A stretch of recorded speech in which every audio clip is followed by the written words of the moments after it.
नमस्ते और इस चर्चा में आपका स्वागत है। हाल के दिनों में पाकिस्तान और अफगानिस्तान की सरहद पर माहौल काफी गर्म हो गया। हाँ बिल्कुल। खबरें बता रही हैं कि 10 और 11 अक्टूबर की रात दोनों तरफ से भारी गोलीबारी हुई। यहां तक कि विस्फोटकों के इस्तेमाल की भी खबरें। ये कोई छोटी मोटी झड़पें तो नहीं लगती। कहा जा रहा है कि पाकिस्तान ने काबुल के पास कुछ ठिकानों पर हवाई हमले किए। वो कह रहे हैं कि ये टीटीपी यानी तहरीक तालिबान पाकिस्तान के ठिकाने थे। क्या यही चिंगारी थी? लगता तो यही है बिल्कुल। उन कथित हवाई हमलों के फौरन बाद ही अफगानिस्तान की तरफ से जबरदस्त जवाबी कार्रवाई हुई। अच्छा। अफगान सेना ने पाकिस्तान के कई सीमावर्ती प्रांतों जैसे खैबर पख्तूनख्वा है, बाज़ौर, कुर्रम, चित्राल और यहाँ तक कि बलूचिस्तान तक में पाकिस्तानी सैन्य ठिकानों और चौकियों को निशाना बनाया। कई जगहों पर एक साथ? हाँ, ऐसा लग रहा है। देर रात से लेकर अगली सुबह तक सीमा के कई हिस्सों में भारी गोलीबारी और वो धमाकों की खबरें आती रहीं। ये साफ तौर पर एक सोची समझी और बड़े पैमाने पर की गई प्रतिक्रिया लग रही थी। महज कुछ गोलियां चला देना नहीं। और इसके बाद तो जैसे दावों और इल्जामों की बाढ़ सी आ गई।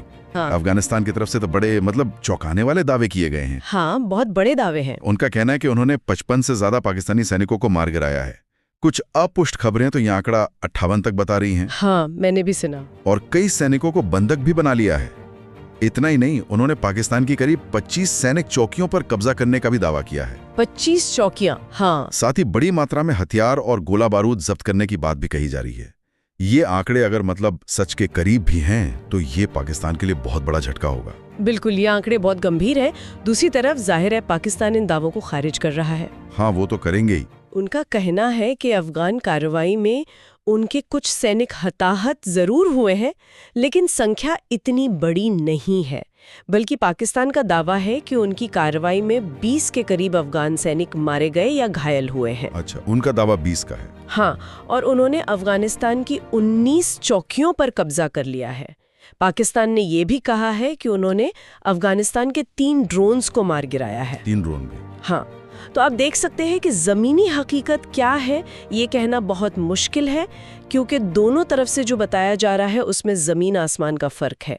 ये शायद सूचना युद्ध का भी एक पहलू है। बिल्कुल, और ये तल्खी सिर्फ दावों तक ही नहीं रुकी है, आधिकारिक बयानों में भी साफ झलक रही है। हाँ, बयान काफी सख्त है दोनों तरफ से। अफगान रक्षा मंत्रालय ने कहा है कि उन्होंने अपना ऑपरेशन फिलहाल रोक दिया है, लेकिन साथ में साफ चेतावनी दी है कि अगर पाकिस्तान ने दोबारा उनकी सीमा का उल्लंघन किया या कोई हमला किया तो उनकी सेना पूरी ताकत से जवाब देगी। लहजा काफी सख्त है। उतना ही सख्त लहजा पाकिस्तान का भी है।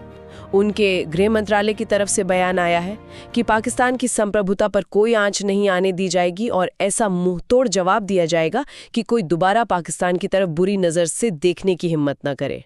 सीधे सीधे ईंट का जवाब पत्थर से वाली बात। बिल्कुल वही।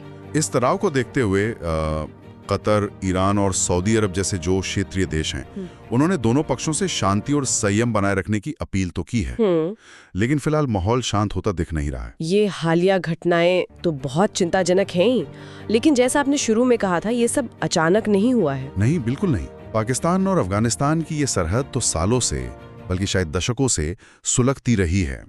क्या हम इस इतिहास को थोड़ा और समझ सकते हैं?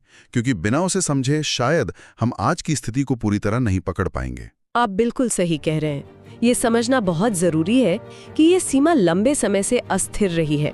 जो आंकड़े उपलब्ध हैं, वो एक परेशान करने वाली तस्वीर पेश करते हैं। अच्छा। अगर हम सिर्फ इस साल यानी 2025 की बात करें तो अक्टूबर के इन बड़ी घटनाओं से पहले भी सीमा पर होने वाली झड़पों और हमलों में करीब 80 से 85 पाकिस्तानी सैनिक और सुरक्षाकर्मी मारे जा चुके थे। इस साल में ही, अक्टूबर से पहले? हाँ, इसी साल। और दूसरी तरफ टीटीपी जैसे आतंकी गुटों के भी करीब 120 लड़ाके मारे जाने की खबर थी। ये आंकड़े दिखाते हैं कि इस साल तनाव पहले से ही काफी बड़ा हुआ था। यानी ये हालिया बड़ी झड़पें उस पहले से मौजूद तनाव का ही एक खतरनाक एक नया मोड़ है। पिछले सालों का क्या ट्रेंड रहा है? पैटर्न लगभग वैसा ही है, मिलता जुलता। साल 2024 के आंकड़े देखें तो सीमा पर संघर्ष में 7 पाकिस्तानी सैनिक मारे गए थे और लगभग 136 आतंकी। अच्छा। ज्यादातर घटनाएं खैबर पख्तूनख्वा से सटे इलाकों में हुई। ये वही इलाका है जो अपनी दुर्गम पहाड़ियों और वो कबायली संरचना के कारण लंबे समय से चरमपंथियों खासकर टीटीपी के लिए एक तरह की सुरक्षित पनाहगाह जैसा माना जाता रहा।